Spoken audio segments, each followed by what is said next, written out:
1 Samuel 22, 1 e 2. Então Davi se retirou dali e se escapou para a caverna de Adulão, e ouviram os seus irmãos e toda a casa de seu pai, e desceram ali para ter com Davi. E ajuntou-se a Davi todo homem que se achava em aperto, e todo homem endividado, e todo homem de espírito desgostoso e triste. E Davi se fez chefe sobre eles, e eram com Davi uns 400 homens.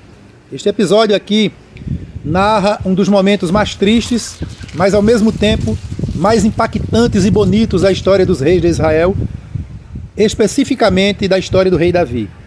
Neste momento aqui, Davi estava sofrendo uma perseguição implacável, promovida por um rei ímpio, um rei que outrora havia sido levantado e ungido por Deus.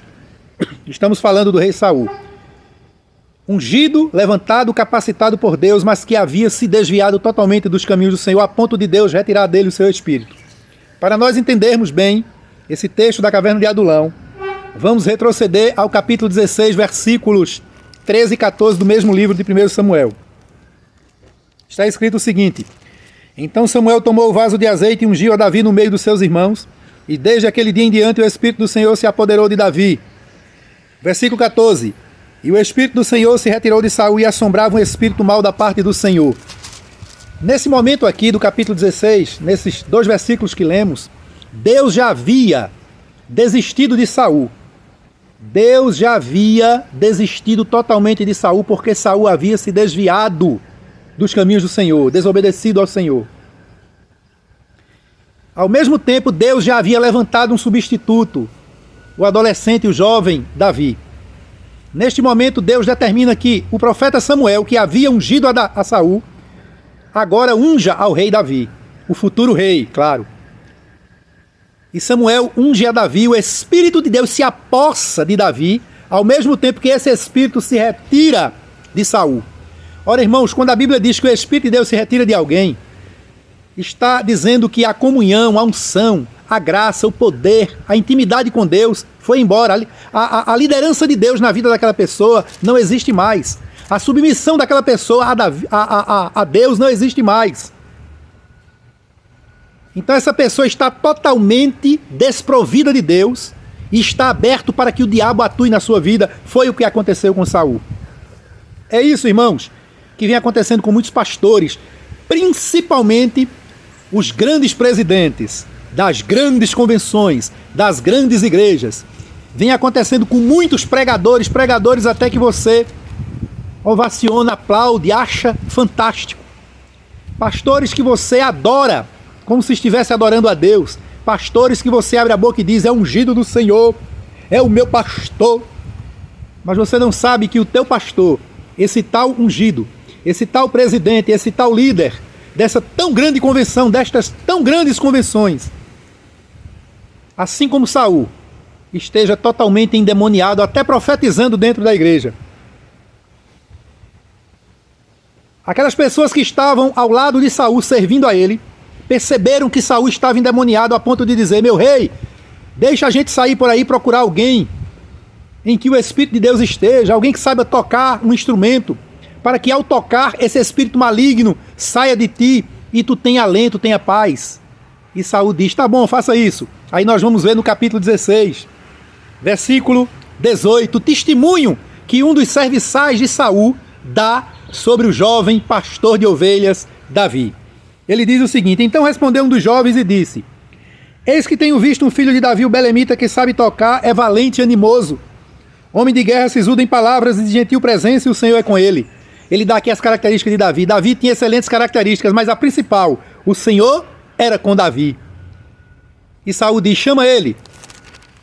E aqueles rapazes foram e chamaram a Davi, e Davi ficou na frente de Saul, servindo a ele. Sempre que o demônio se apossava de Saul, Davi tocava o seu instrumento cheio de graça, de unção, e o demônio era expulso. Mas no capítulo 18, irmãos, nós vamos ver um desses momentos em que o diabo se apodera da vida de Saul mais uma vez. Veja o que acontece. Capítulo 18, versículos 10 e 11. E aconteceu no outro dia que o mau espírito da parte de Deus se apoderou de Saul e profetizou no meio da casa. E profetizava no meio da casa, e Davi tangia a harpa com a sua mão, como de dia e de noite. Saul, porém, tinha na sua mão uma lança. E Saul atirou com a lança, dizendo: encravaria Davi na parede, porém Davi se desviou dele por 2 vezes. Saul estava movido por um espírito maligno, um espírito de inveja tão grande, porque ele sabia que Deus não era mais com ele, era com Davi. Ele tinha inveja de Davi. Quantos pastores, quantos líderes, quantos homens que se dizem de Deus não morrem de inveja por você, meu irmão simples, você, minha irmã simples, você que é homem e mulher de oração, você que fala a verdade, que está na torre de vigia. Torre de vigia essa que há muito tempo Deus retirou esse teu pastor que tu admira tanto e ainda respeita, mas que não passa de um cavalo do diabo, um cavalo de Satanás, assim como Saul.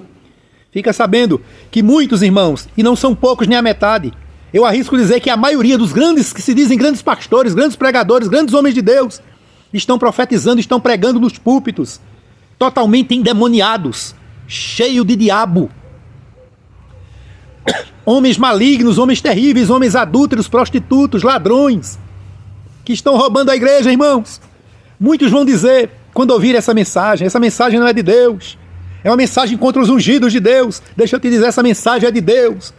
Essa mensagem, eu não tenho dúvida, que vem direto do trono de Deus para alertar, irmãos, a igreja do Senhor, para alertar esses homens malignos que estão na condição de Saul, até piores do que Saul.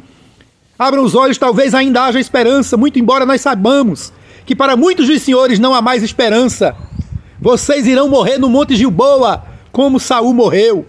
Não tinha jeito, por mais que Davi amasse, por mais que Samuel amasse e orasse, por Saul não teve jeito, porque Saul estava movido por um sentimento de soberba, de inveja, de prepotência e de arrogância tão grande que não tinha mais jeito a sua vida. Mas voltemos à caverna de Adulão. Deus tem levado muitos homens e mulheres perseguidos por esses homens malignos, por esse Saul da atualidade, à caverna de Adulão. É lá na caverna de Adulão que Deus levanta Davi, o mais importante rei de Israel. É na caverna de Adulão que Deus levanta o mais importante exército da história de Israel. É na caverna de Adulão que Deus vai levantar os grandes homens, os grandes pregadores, os grandes líderes da igreja da atualidade. É na caverna de Adulão que Deus se faz presente. Deus permite, irmãos, e está permitindo que os Saús da atualidade, assim como permitiu que Saul oprimisse o povo, Deus está provando e testando os poucos pastores, homens de Deus que ainda existem, a se posicionarem. Naquela época Deus testava os homens de Deus, os ministros de Saul, que ainda eram homens de Deus. Mas vai chegar o tempo que Deus há de tomar providência.